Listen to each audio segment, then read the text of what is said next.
সুপ্রিয় শিক্ষার্থী, এখন আমরা শিখব কিভাবে ডকুমেন্টসে সিম্বল যোগ করতে হয়।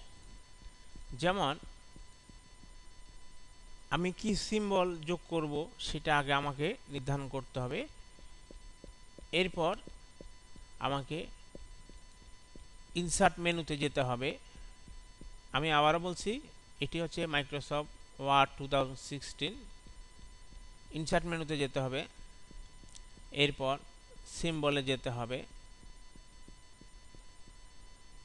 সিম্বলে ক্লিক করা হলে বিভিন্ন ধরনের সিম্বল দেখা যাবে। যেমন নট ইকুয়াল আমি সিম্বল নিয়ে আসলাম। আমার প্রয়োজনীয় সিম্বলটি যদি এখানে না থাকে তখন আমরা কি করব, মোর সিম্বলে ক্লিক করব। মোর সিম্বলে ক্লিক করে এখানে বিভিন্ন ফন্ট আছে, ফন্টগুলো সিলেক্ট করতে হবে। সিলেক্ট করার পর সাধারণত যে বিষয়টা দেখা যাবে সেটা হচ্ছে কি, বিভিন্ন ফন্ট সিলেক্ট করতে হবে, কোন ফন্টের আন্ডারে কোন সিম্বল আছে সেটা খুঁজে নিতে হবে। বাংলা চাচ্ছি না ইংরেজি চাচ্ছি বা অন্য কোনো ল্যাঙ্গুয়েজ চাচ্ছি।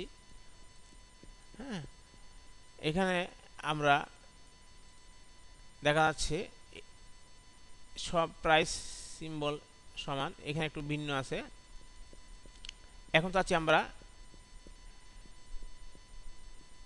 অর্থাৎ ট্রেডমার্কের সিম্বলটা, হ্যাঁ, ল্যাটিন সাপ্লিমেন্ট, হ্যাঁ, অর্থাৎ এটা চাচ্ছি এই সিম্বলটা। তখন আমরা এটা সিলেক্ট করে ইনসার্ট ক্লোজ, দেখা যাচ্ছে যেখানে কার্সর থাকবে সেখানে চলে আসবে। এইভাবে মাইক্রোসফট ওয়ার্ড 2016-এ সিম্বল যোগ করতে হয়। তবে অন্যান্য ভার্সনের ক্ষেত্রে একটু ভিন্ন আছে, গ্রাফিক্যাল ইউজার ইন্টারফেস। তবে একটা বিষয় মনে রাখা দরকার, সেটা হচ্ছে দেখে ভালো কাজ শিখতে হলে অবশ্যই শর্টকাট কি কমান্ড ব্যবহার করতে হবে, বেশি বেশি পরিমাণে টাইপ করতে হবে, বেশি পরিমাণে প্র্যাকটিস করতে হবে, বেশি পরিমাণে কমার্শিয়াল কাজ করতে হবে। ধন্যবাদ সবাই।